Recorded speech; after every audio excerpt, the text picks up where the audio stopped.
Oy, familiar ba ka anang gitawag na paluwagan? Ngano mang nay paluwagan karon sa atong panahon? Kinsay nakauna ni ana? Ug unsay mga rason nganong daghay mo apil og paluwagan? Kung ikaw naka-apil og paluwagan, tiwasan ni nga video tama sa katapusan kay kini nga video is para sa imuha. Uy, Bisaya Channel! Ang channel para sa mga Bisaya.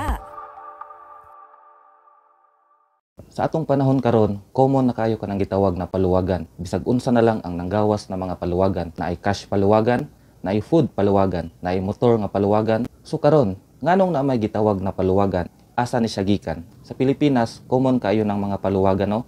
Mga Filipino ni apil ana, ni engage ana.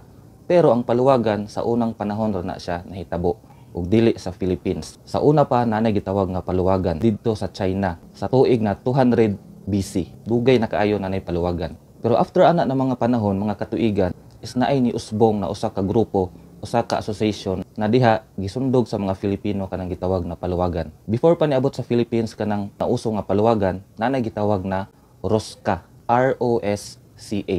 Kung maingon kag ROSCA, buot pasabot ana is Rotating Savings and Credit Association. So mao nay meaning sa ROSCA. Ni-exist ni siya didto sa gawas sa nasod. Nagisundog ra pud sa mga Filipino. So kung maingon kag ROSCA or Rotating Savings and Credit Association, usa ni siya ka informal financial institution. But pasabot ang apil ani nga association dito sa laing nasod sa una is mga group of people nga maghatag og kwarta the same amount of money on a daily, weekly and monthly basis. Nahawidan sa usa ka leader. So kanang style nato karon nga paluwagan gikuha ra na sa gitawag nga ROSCA. So nganong nauso ang paluwagan sa unang panahon? Tungod ang mga nasod sa una, ang mga community sa mga nasod is walay access sa kanang gitawag na formal financial institution or kanang gitawag na bangko. Manang mga tao sa una is nagtukod og association kanang gitawag na ROSCA. Ug kini siya common sa mga developing countries. Nagsugod ni siya or common ni siya dito sa South America, sa Africa ug sa Asia. Ug karon sa atong panahon na nasa Philippines. Nakasagaran sa mga Filipino ni apil niini.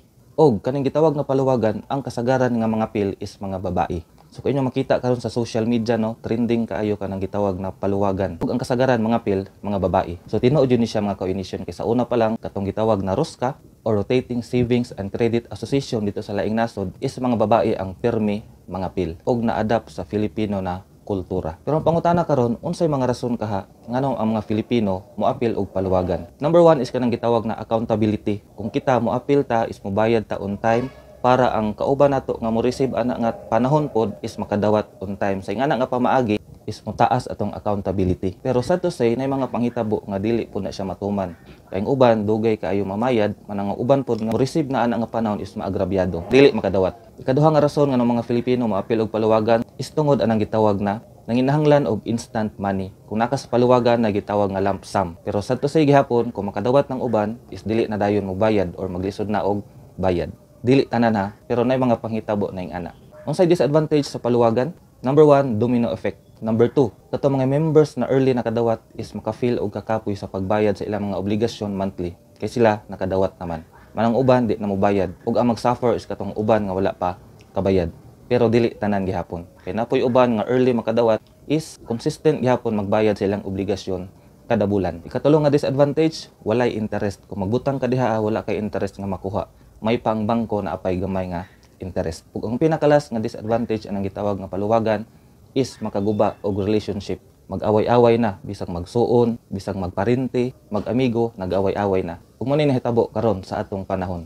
Diha nahimugso ang gitawag na scammer. Pinaka-worst, matawag pa ka nga scammer. Ug pinaka-worst pa jud, ma-post pa ka sa Facebook kay daghanay nasuko sa imuha. Lisod sa panahon karon no, mo nang dapat mag-amping jud ta. Kung kita ang handler sa paluwagan, is atong tarungon kay mga tawo karon lisod na jud kaayo. Ma-post dayon ka. Pinaka-worst, ipapriso pa jud ka.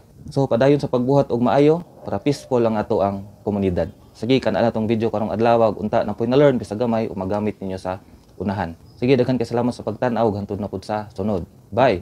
Follow for more. Uy, Bisaya Channel!